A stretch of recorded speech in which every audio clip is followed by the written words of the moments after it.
I may not allow you to do the annotating. Okay. All right. So let's start. We have started basically international finance. So this is an introductory class. So we are going to set the tone subject for this semester. Okay. So my informations are there on the sheet on the screen. You can see it. So you can communicate with me through WhatsApp, or even you can email me in case if you want to. Okay. I do respond every inquiries from students. So anytime you have anything to ask me, you can WhatsApp me. In case you need to see me or you'd like to call and discuss, you can drop a message. I will call you back. Okay. So let us start. I have given you a briefing on assessment structure as well as how the class materials should be shared with you. Okay. What is international finance? International finance actually deals with management of finances in a global business.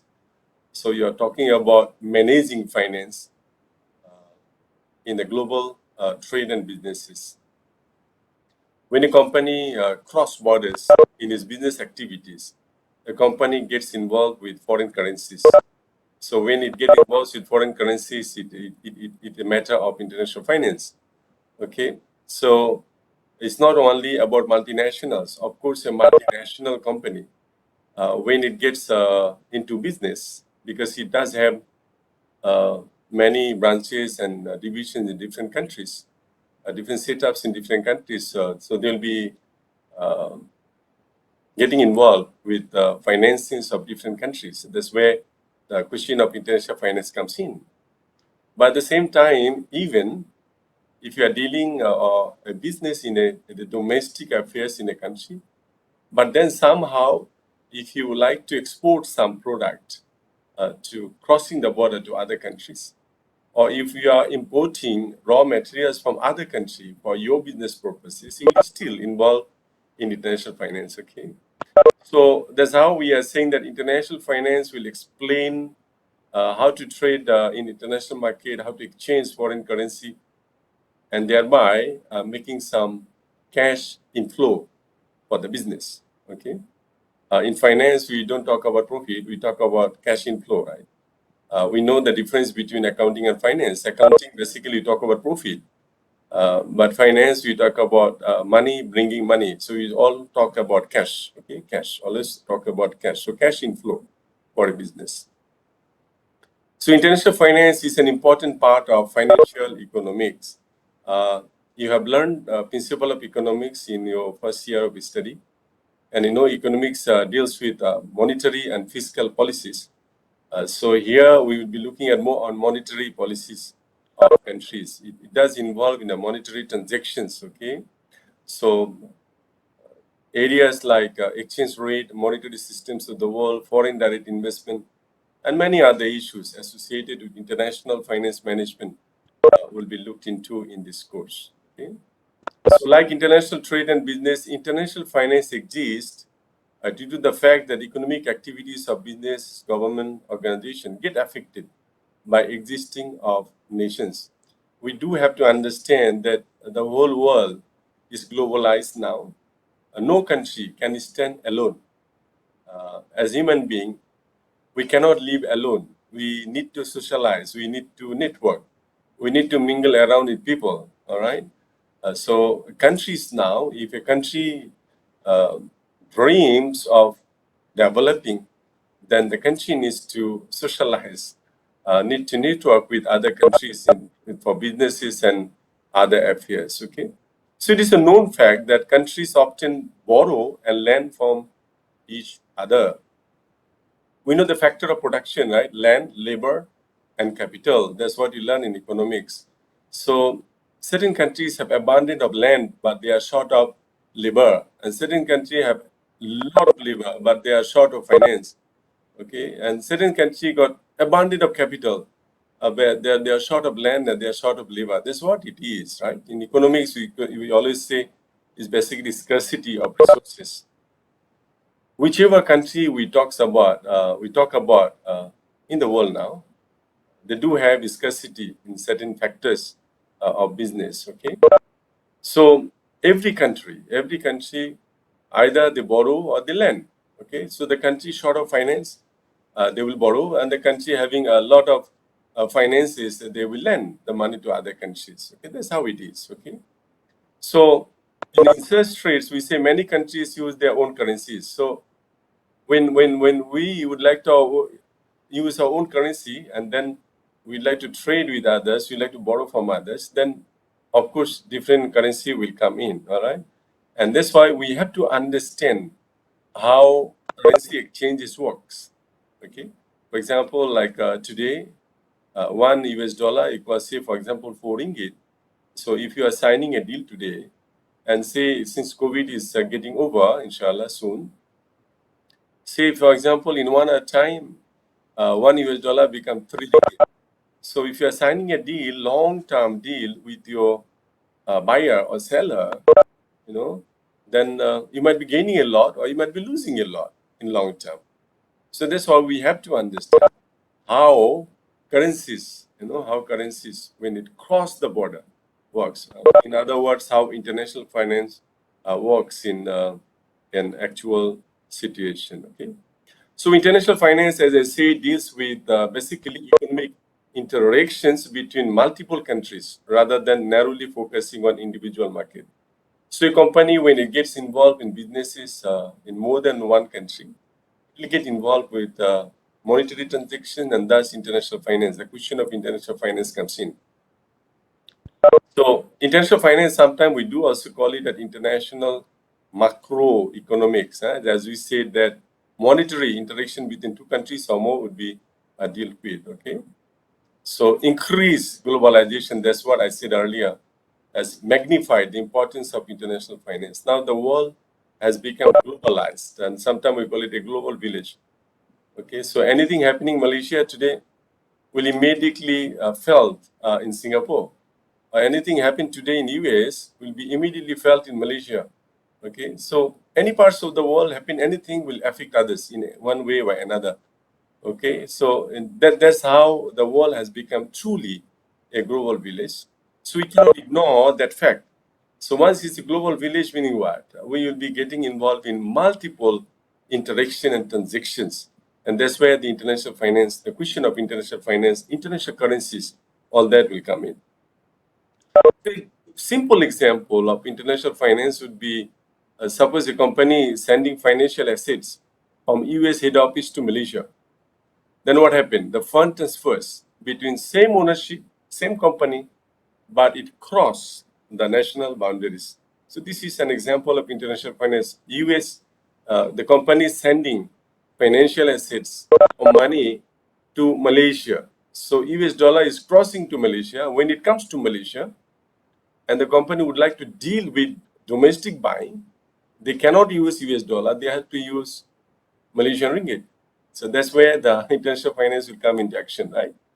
Another example, say for example, a company is sending high-end, 100,000 high-end phones from South Korea to Malaysia, and whereby Malaysia, the company has agreed to send another 30,000 high-end smart TV to South Korea. So you have an exchange of different goods, but yet we'll be transferring them into dollars, and then exchange of dollars will take place. All right. So there could be different way of looking into when it comes to international finance. As we understood international business, there are multiple ways of getting involved in international business, and thus international finance will be also getting involved in multifold of activities that a business get involved. Okay.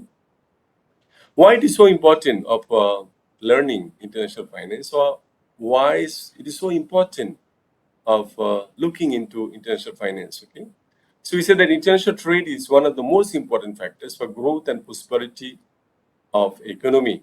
Okay, a country can grow in terms of economy, in terms of other development dimension, or other economic development indicators that we have. The international trade is one of the most important factor because it brings a lot of money, it creates a lot of jobs. Okay, it helps eradicating poverty and many other things. Okay, so the importance has got magnified, as we said earlier, due to globalization. Okay, as well as the advancements of technology that we see now. Now, say for example, the resurgence of US from being biggest international creditor to become largest international debtor is an important issue. So it affects other countries because being a dominant country, the US, most of the countries we do get involved in trading with US partners. Okay, so we see international finance plays critical role in international trade and inter-economy exchange of goods and services.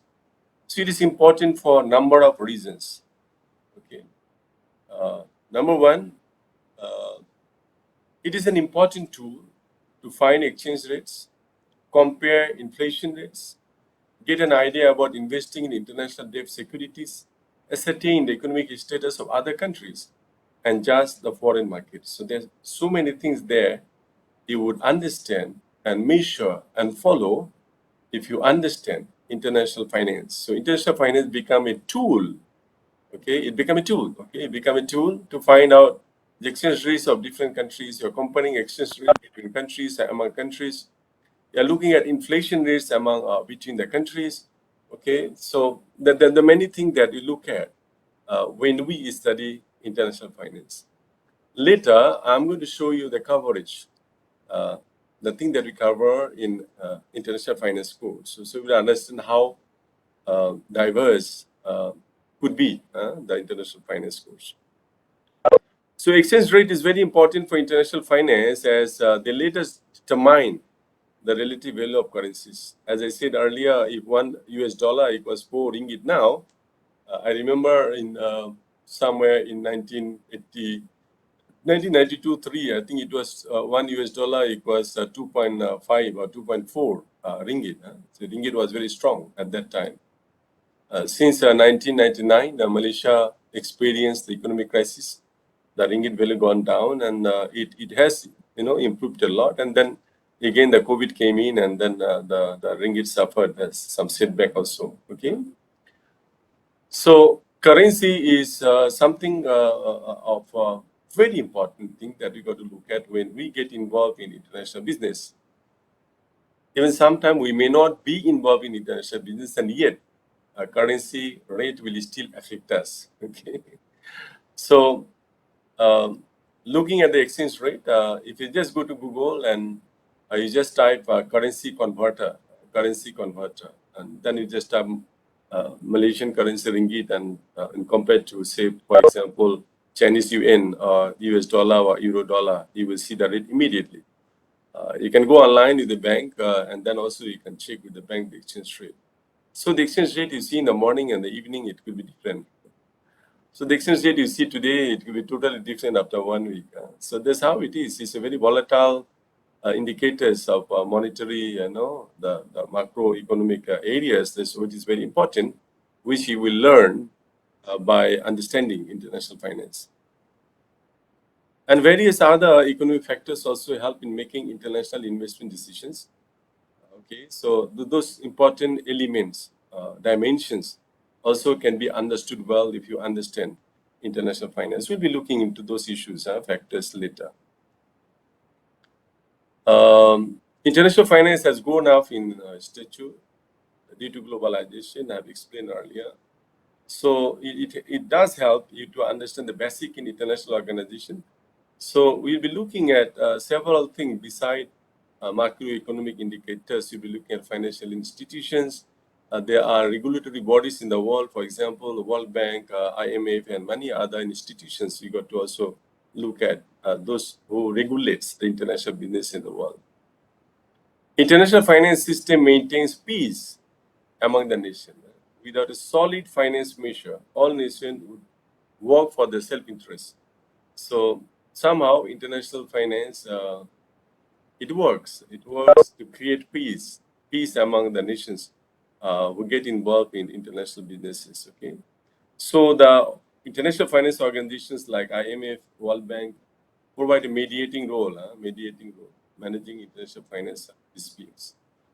Once a company get involved with the business with another company in another country, or once a country get involved with exchanges with other countries, there are always avenues to get into conflict. When that conflict happen, of course, the IMF and World Bank organization like those will come in and help.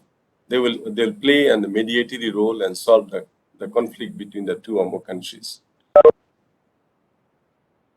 And then the International Financial Reporting System, we call it IFRS, International Financing Reporting System. It's also an important factor of many stages of international finance. Why? Because it provides certain regulations of how the financial reporting should take place. So every country will adopt similar procedures in producing financial statements. As you know that there are a lot of fraudulent accounting practices are there in producing financial statements. So international financial reporting system will somehow provide a standard operating procedure, the processes that helps to maintain similar methods applied all over the world, and thus limit the avenues for corruption and inflating or deflating incomes of companies.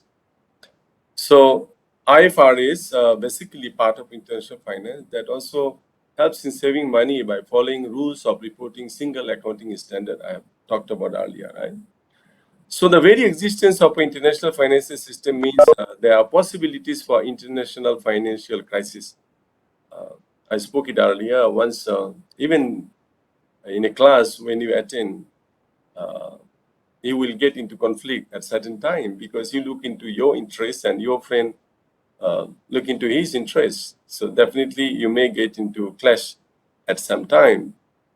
So when you get involved in business, businesses are basically exist of making money. So when I look into my affair of making more money and my counterpart also look into his affair of making more money, of course, some complete and dispute can always happen. In that case, international finance or international financial institutions may help us because we will develop certain international financial system that will help us to reduce the conflict and the problem that arises. Okay. International financial globalization. Now, in last 2 decades, we see financial economics have increasingly got interconnected because of globalization and the most important factor now, the advancement of technology. With fourth industrial revolution, uh, technological advancement has gone so far. Almost everything is getting digital, everything is getting high tech. That makes it easy for us to communicate with each other. That makes it easier for us to deal with other counterparts. Like even in our domestic finance life now, everything can be done online, right? Even if you go to McDonald's and you buy drive through, you can use your debit card or credit card. You don't have to pay the cash. Uh, Electricity bill, water bill, whatever bills now we talk about, almost every bill can be paid using online, right? Your tuition fee can be paid online. So tell me what you cannot pay online. Almost everything can be paid online. And even during the COVID, even though I live in Kangar, not really an advanced city as Kuala Lumpur or some other big cities, still during this 1.5 years, the clinic that I used to go, the doctor told me, Prof, you don't have to come to the clinic. We will send a medicine to your house. So if I talk to him over WhatsApp, his rider will send the medicine to my house. That is in Kanga even. Huh? And I was looking for a supplement, and that supplement is only available in US. And then when I check Lazada, it's already there. And they brought it from US within 10 days. Okay, so that's how things are happening. So the whole world become interconnected, and thus the economy become interconnected. So a product from US can reach Malaysia within 3 days or maximum of 7 days, and can be delivered to your doorstep. And a product from Malaysia, if it is not available in, say, India, can reach India within 3-4 days. So that's what is happening now. That's what is happening. So financial globalization has offered substantial benefits to the national economies, to both investors as well as wealth creators. Okay, so it does have some racking effect. It's a racking effect on financial markets as well. We'll be looking at that slowly. So the advancement of technology and globalization together paved the way for us to get more involved in more international trades and businesses. And thus, international finance become truly globalized now. If you need financing, you can draw it from any country that you like to, with crowdfunding and many other platforms available. If you want to start a business here in Malaysia, you can draw finance from other countries. Not necessarily you have to draw it from Malaysia. And I know many people now, when COVID started, working from Malaysia with US companies, with US companies. My friend's son working from Selangor after graduation of software engineering, and he's making 9,000 ringgit per month after graduation, working with the US dollar, a US company. And he has never been in US, but working with a US company, living in Kuala Lumpur, living in Kuala Lumpur. That's what is happening now. So that's what he said. So his salary will be paid in US dollar, but when he receives it, it's going to be in ringgit. Okay. So international finance has become truly globalized, and it's happening now everywhere, everywhere. Now, why should you be studying international finance? Why? So we say the world of business is getting smaller. As we say, it's become a global village. So with the advances of technology making it even lots easier, and more companies are looking for people with knowledge of global financial market. So now when you are looking for jobs, since companies are going global, and they look for people who has good understanding of international financial transactions, because most of the businesses now uh, involved involved in international financial transactions. So let's look at some of the important reasons why we study international finance. Number one, why should you study international finance?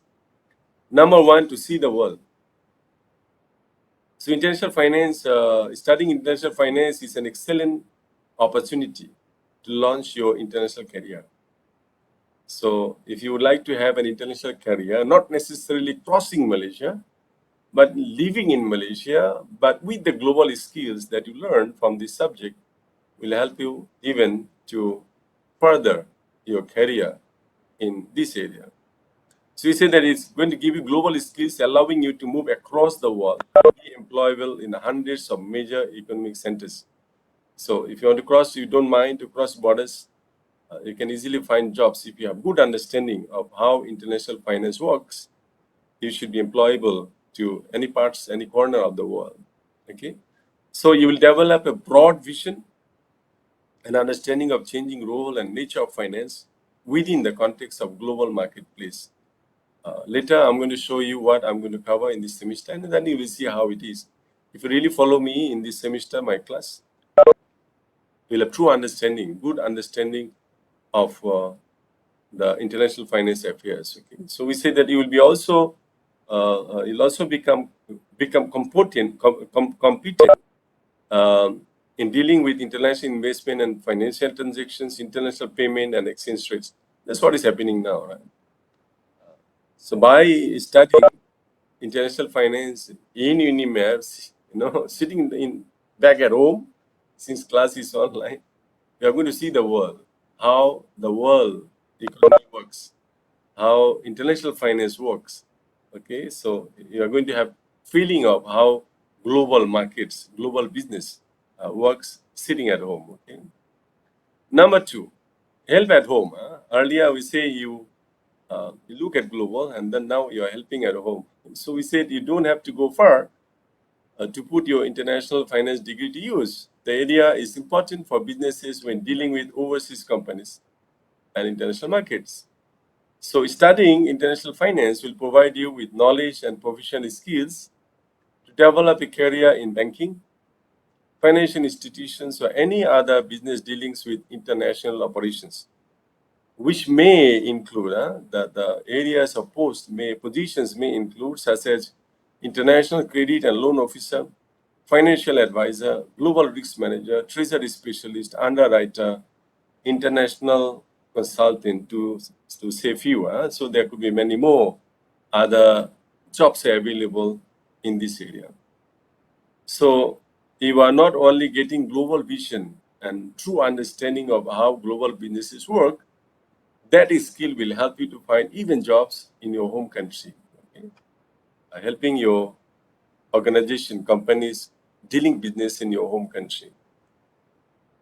Number three, new developments. International finance study would also be a good opportunity to learn about latest developments in the finance study.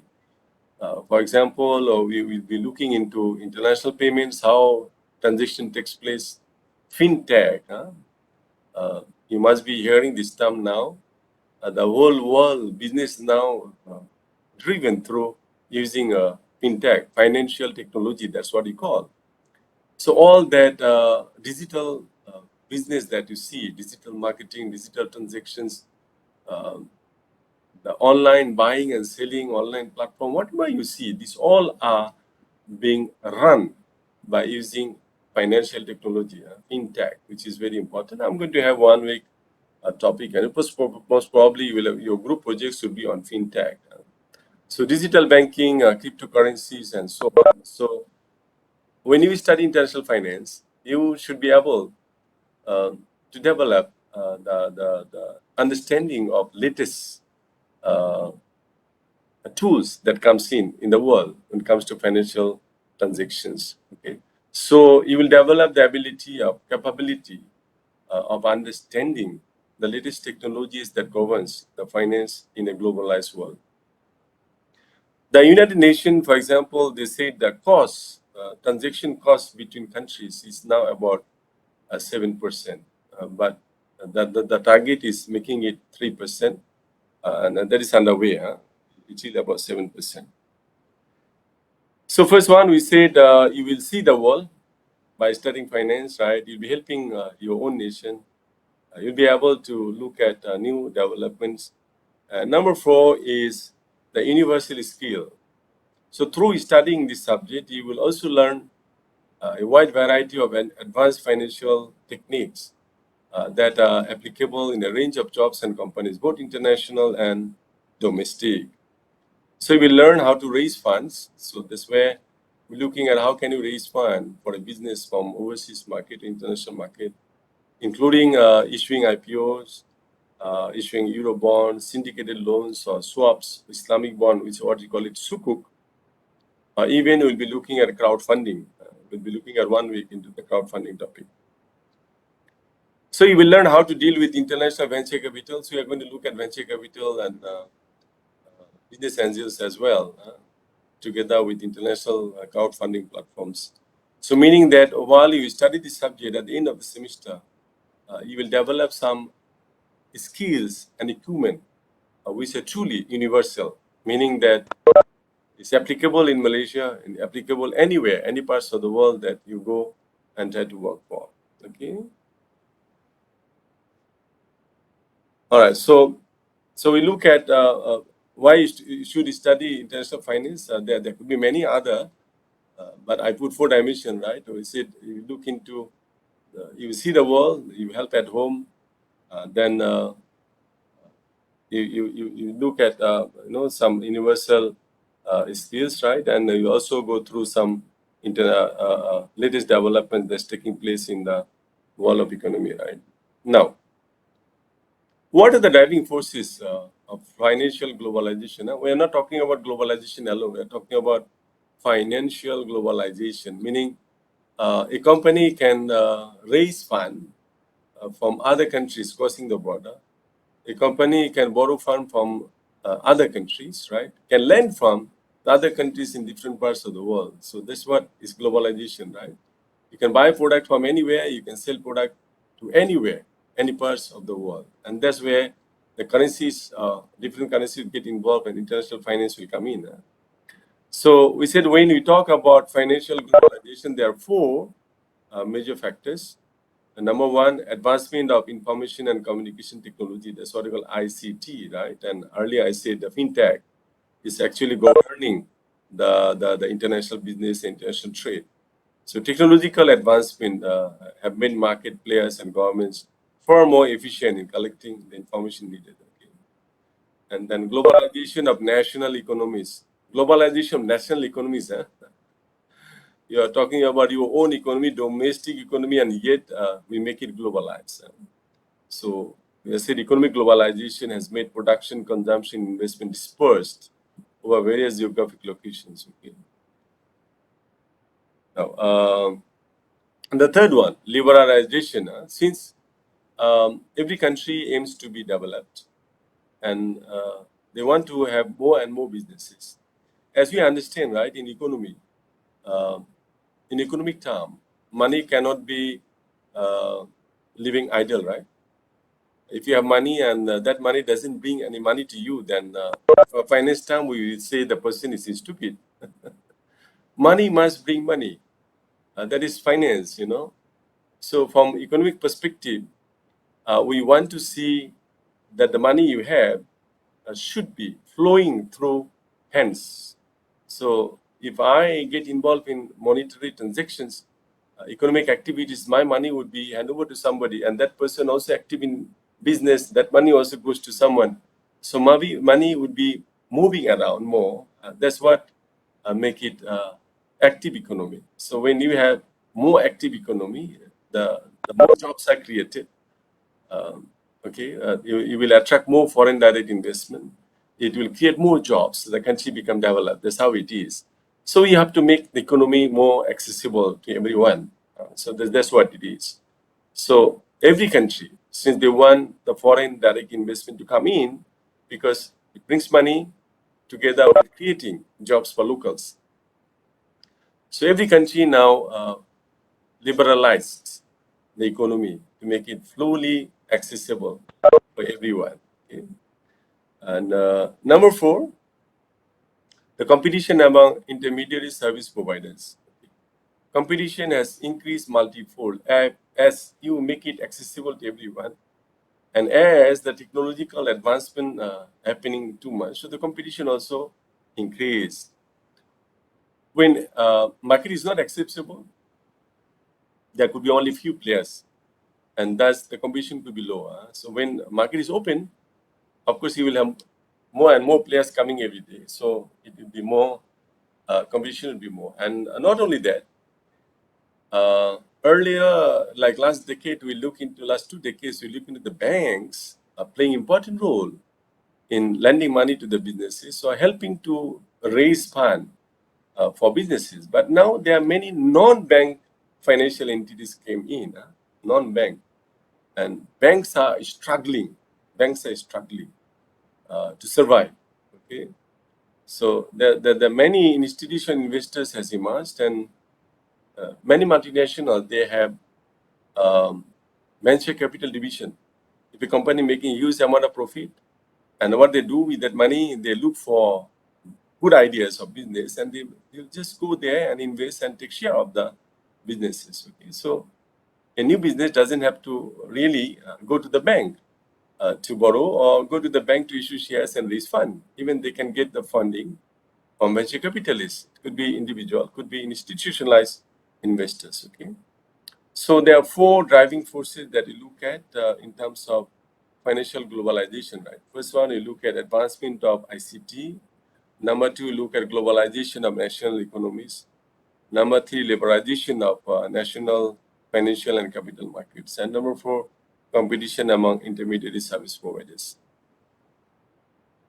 Any question from anyone before I move into other topics? So far, is it understandable? Yes, sir.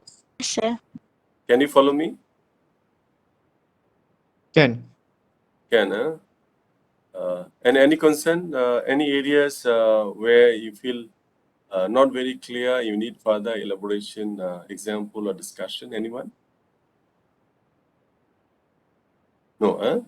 So I should continue then, okay? Now, the many changes also took place because of globalization as well as advancement of technology. So changes took place in the capital markets could be many. Number one, we say banking system have been under a process of disintermediation. Banks used to play, banking institutions used to play intermediary roles. If a company issuing IPOs, the company cannot sell directly to the public, right? It will approach to an investment bank. Investment bank will upfront give the money to the company, and the bank will sell the share to the public, right? That's how it is. And then if it is listed in the stock exchange, then the share will start trading in the stock market. So that's how bank used to do play intermediation roles. But now they are in the position of disintermediating their work, okay, um, because of a strong competition with the non-bank institutions. We'll look into it later in greater detail. Okay. Number two, cross-border financing has increased. So businesses do not depend on their own country for raising fund for the business. They can cross the border and they can still raise fund. So if a company deciding to expand its market to another country, it may go into another country and raise fund to run that company from that country. It doesn't necessarily the parent company has to send the money to the subsidiaries and start businesses there. You may not need that anymore. Okay, so that's number two. The first one is banking system is started disintermediating their activities, and number two, the cross finance border has increased. Right, cross border financing has increased. Number three, the non-banking financial institutions are competing with the banks in every level, be it national or international. Okay, and thus decreasing the prices of international instruments. So before the banking services, the way they used to serve, it now has become totally changed. Now you can see, you can even get your road tax and insurance from the bank. I don't think, but you are still young. Myself, living here for 26 years, before 5 years, I would never imagine that the bank is going to call me and telling me that your road tax is expiring. But now it is happening. My bank will call me 1 week before and inform me that my road tax is expiring. And this time, even when they inform me, I say, okay, I will come after 2 days. But after 1 day, I found they have done everything and they have given me the payment invoice, asked me to pay online. So I paid online. And then after 1 hour, the officer in charge sent me a photo in the WhatsApp. Everything is done, ready for me to collect. So in the afternoon, about 3:30, I came. I was rushing. I thought it's going to be closed. So 3:30, I reached. I called him. The main door was closed, but he came out from the back door and gave me everything on my hand. So you can imagine, the bank is doing that. Bank never used to do that before. So banking institutions are under threat. Many services they do now supposed not to be done by them because of the rise of non-banking financial institutions. Okay, and number four, banks have accessed a market beyond their traditional businesses. That's what I'm saying, right? Now, because of huge competition with the non-banking institutions, the banking institutions started to diversify their operations and seeing whether they can make more cash inflows by getting involved in those activities. Okay, so there are basically four. Right? The first one is the banking institutions started disintermediation.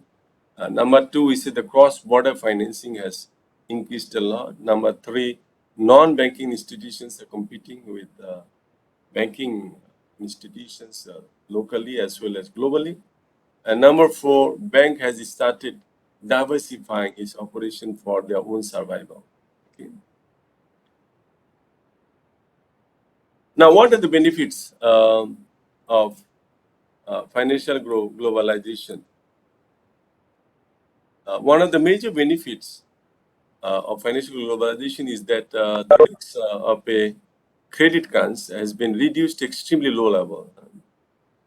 Because when banks are under strain, they can now raise funds from anywhere. Okay, so the risk has been reduced a lot, extremely reduced a lot. So, because of financial globalization, companies, be financial or non-financial, can raise capital or raise finance from any parts of the world. Thus, you are not under strain, you are not under stress. Okay. And another benefit is with more choices, borrowers and investors get better pricing of their financing. So you are looking at if I expand my market into another country and I have a choice of raising fund from my country and another country, then I can compare and see which one give me better price. That's how it is now. So even when you are buying online, since last 2 years, we have been buying a lot of things online, right? A lot of things online. Uh, like myself, I have compared if I buy something from Kangar and if I buy from online is much cheaper than I buy from a physical market. So I will compare. Sometimes we look at online price and then when you come to store or we go to Giant, we will compare how much is online and how much is the price here. And we find most of the time online is much lower, because the online seller, they don't have to have big, um, physical place they need. They need not too many staffs and they may not need many things there, you see. But when you're having a physical setup, electricity bills, your staff bills, salaries, uh, your rental, and many other things that increases the price of the product. Okay. So that's how it is. So when it is internationalized and I see different options available, I will always compare and see which one gives me much lower rate, better rate for me. Okay, so these are the two very visible benefits, but there are many other benefits, of course, but I put two visible one. What are the risks in international or financial globalization? We say that the disadvantage is that markets are now extremely volatile. Okay, so because the competition is high, so the price can always change. It become very volatile. It goes ups and downs. Very difficult to predict what is happening tomorrow or next week or next month or next year. Very difficult. So if you are thinking of long term and making a long term decision today, say for example, you're making a decision today for the next 3 years, it is very tough for us to make a decision now because of the competition is so extremely volatile. Things become so extremely volatile. It's very difficult. Changes are too fast. And we always say that changes has become the only constant.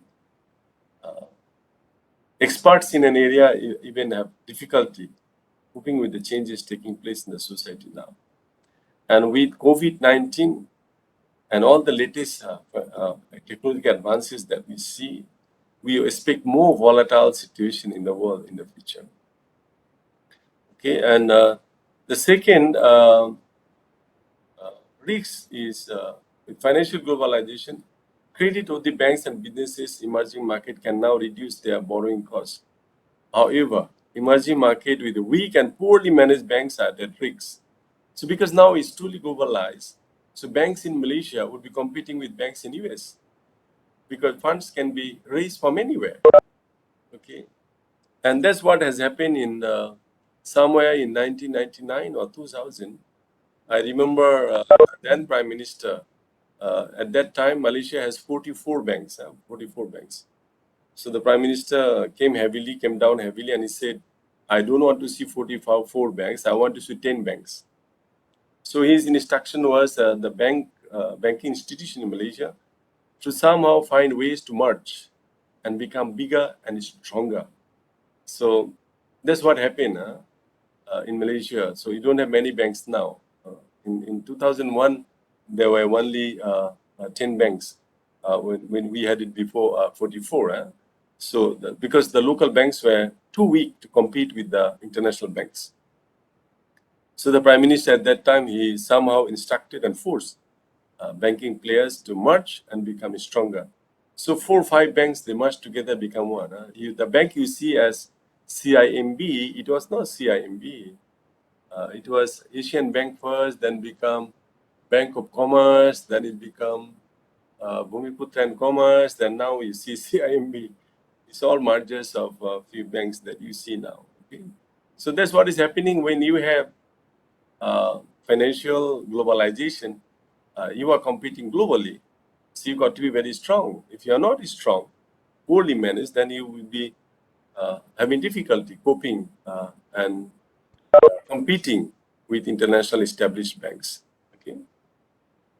Now, so how can we safeguard? So since, as we argued, that international finance become very volatile due to the financial globalization, then we have to find a way to safeguard the stability of financial institutions in our countries, right? So the crisis that you see in 1990s basically has shown how important it is in prudent sovereign debt management, effective capital account liberalization, and management of domestic financial systems. I think now so we see in COVID-19 has taught us many things, Um, even in our personal life, those people are good saver. The saving behavior is good. They did not really have much trouble during these trying times. And those people used to spend lavishly. They had serious problem in last 2 years. So always we always have to keep in mind that the world is not going to be the same the way we see it now. It may change at any time, and we may have to face the changing situation that we see. Excuse me. So we need to have some kind of prudent management. We need to have some saving behavior, which is very important. We must learn how to save some money for the future, as individual level, as in the companies, as in the country. Okay, so the policies must be there. In case of any difficult situation, we can still face it and we survive, with that situation. So the private financial institutions, market players can now contribute to the financial stability by managing well and avoiding unnecessary risk. So in our personal level also, we have to learn to manage our finances well. And we have to learn to avoid unnecessary risks in our life. I have seen friends buying expensive car when they are not really at that stage, and then ended up paying 1,200, 300 ringgit per month from their salary. So every month, after 3 weeks, they start suffering, having problem, and they started borrowing money from the banks. So I used to tell them, well, why you have to do that? You just need a transport. So it doesn't have to be very expensive one, right? So when you cannot afford it, you can't afford it. So you get it with the small one, and when you can afford it, you buy no expensive one. So we have to learn that kind of things even when we run a business. The way we run our individual life will have reflection uh, when we make a decision at a corporate level. It's very important. So as financial stability is a global public good now, government and regulators also play key role in it. The government has to put up, certain procedures, approved procedures and policies there that may help you to stabilize your finances, and it helps you to get global, since it is globalization era of globalization now. Okay, and IMF is there, that does help. It does play important roles. When 1998 to 1999, Malaysia, the all Asian and Southeast Asian countries got into trouble. Malaysia refused to take any help from IMF, whereby Indonesia and Thailand, they got help from IMF and they settled down with the economy.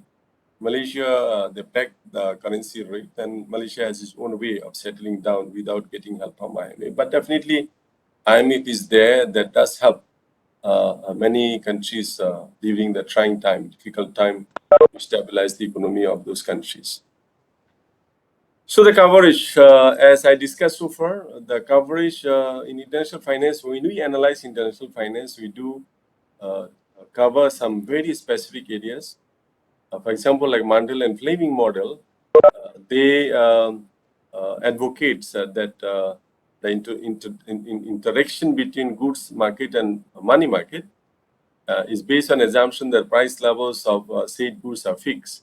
So they argued that the price of a given product would be same everywhere at the same time. There's a famous economics theory, we call it one price theory, that argues price of a product would be similar at different places at the same time. Then we do also look at international futures effect, the international finance theory that assumes nominal interest rates mirror fluctuations of the spot exchange rate between nations.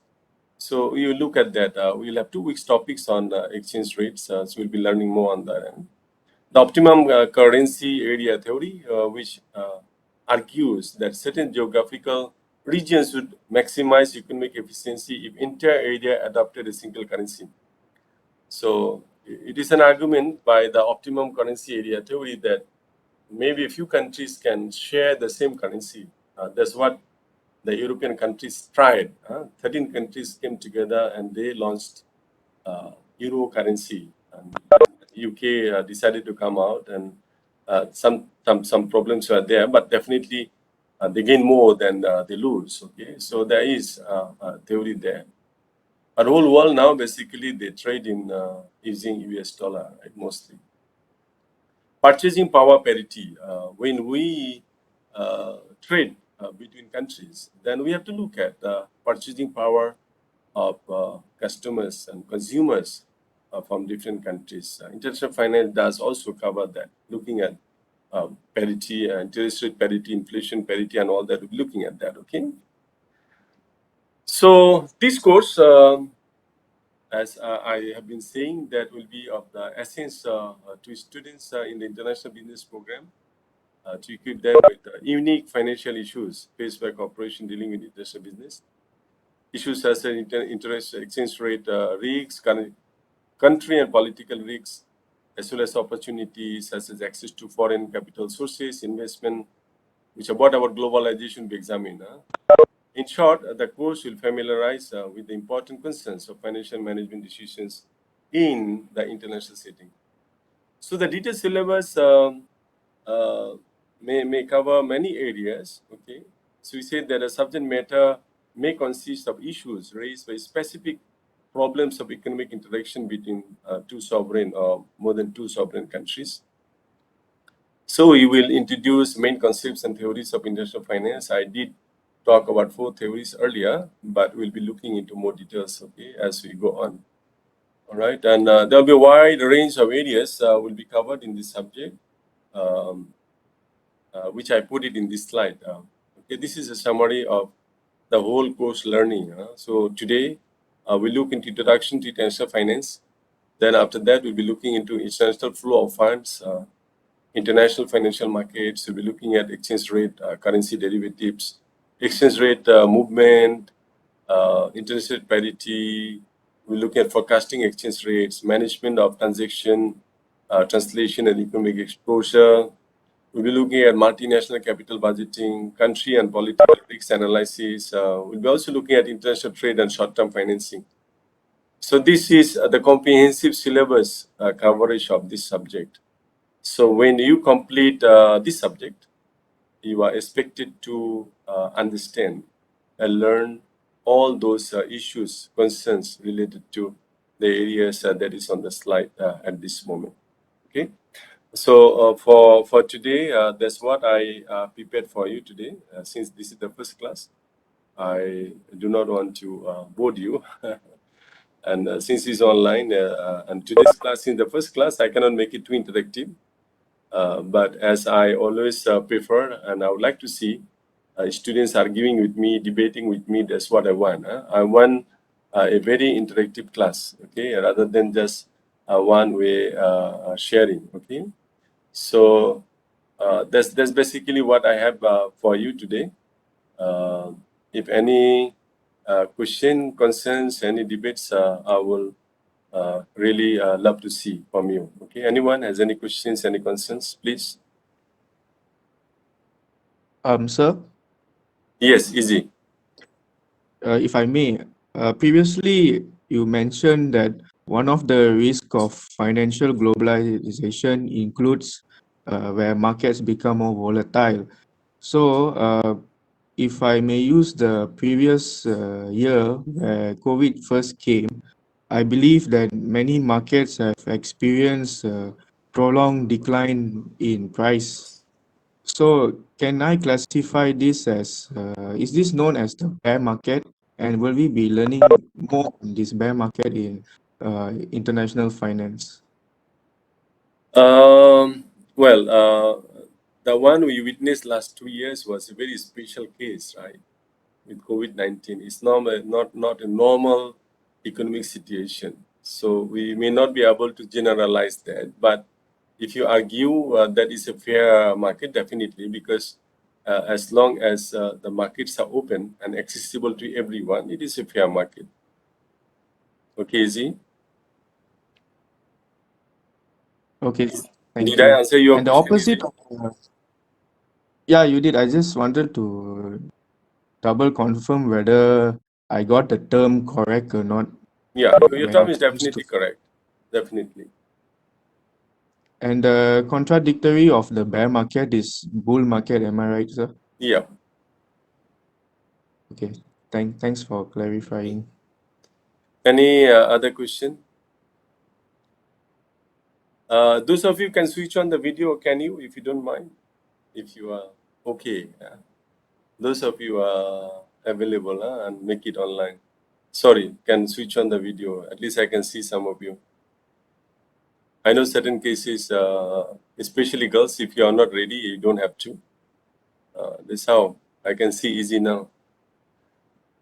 And this is, oh, how come you are having the mask now? Are you in the hostel, outside? Um, I am at the cafe, Oh, you're at the and there's a lot of cafe. people here.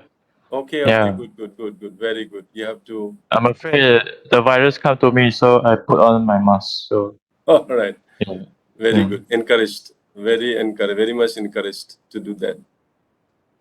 Okay, Um, so the rest, you don't mind, you don't want to switch on your videos. Possibly, some classes I will inform you earlier that next class your video got to be compulsory. Everybody must switch on the videos. So that at least I can see your face, and when you come to campus, it happens to bang me, I can know that I have taught you before. Okay. Is there any other question? Any other question in terms of assessment structure or any other thing, please? No? All right. So if no other questions, then if you allow me, then I would conclude this class here. And next week, the class would be at the scheduled time, right? Today, we had a very special case. Since I had to take my daughter for vaccination, we shifted the time from morning to afternoon. But next week, we'll go back to the scheduled time, 11 to 1. Am I right? Okay. Uh, Yeah. 10:30 a.m., 12:30 10:30, p.m. sorry, not 11. 10:30 to 12:30. Yeah. Tuesday. Yeah, Tuesday. And since I'm going to put up the video in the YouTube channel, so it could be your class video or could be the other section video. But for this class video would be for this week. This class video will be in the YouTube channel. So what I'm doing it now, this class will be in the YouTube channel. I told the other class that this week your video would not be in the YouTube channel. The other class will be in the YouTube channel. So I'll look at it maybe every other week. So next week will be the other group. Following week would be your group. So that's how am I going to do it. Okay. So the videos would be in my YouTube channel. So in the WhatsApp group, I will share the link of my YouTube channel. I think there's close to 6,000 subscribers there. This is mostly research methodology related videos are there. But in case you'll be doing your IB students, you'll be doing your final year project, so you could be also benefited from that YouTube channel. And then I'm going to put up your videos there, all videos there, so that beside you, I do have many followers from different parts of the world. They can also be benefited from those videos that I'm going to teach. Okay. Is there any complaint, any concerns? So far, so good, sir. Okay. Night class we won't be having, right, sir? Only the Yes. synchronous, The is it? topics, it depends on the topic. Say, for example, like today's one, there's no other class. But there will be certain topics, if I feel necessary, I may have another supplementary class. Okay. If I find that the topic is a bit difficult and you need further discussion and tutorials, especially involves quantitative questions, then definitely I will have the other class together with this one. Okay. All right. So if no question, then I see you next week at the scheduled time at 10:30 on Tuesday. All right. So by this time, you all stay safe. Tanjia Jian, like Tanjia Jian, everyone should be stay safe, be good, and start from the first week. Okay. Please review. I'll be sharing with you the slides as well as the videos. So review the slides, listen to the class one more time, and start reading from the first week itself. Please don't enjoy honeymoon for the first 2 weeks or 3 weeks, and then fourth week is suddenly realize, oh, fourth week is gone, 4 weeks are gone, and then you will start having stress and having problem, and finally you end up getting the C plus and B, all that. If you really want to do very well, then you should be starting from this week itself. Okay. So I wish and pray that every one of you will get at least a B. I don't want to see anyone getting less than B. That's what I want. Everybody getting at least a B. So follow the class closely. Inshallah, you should be able to get that. Okay.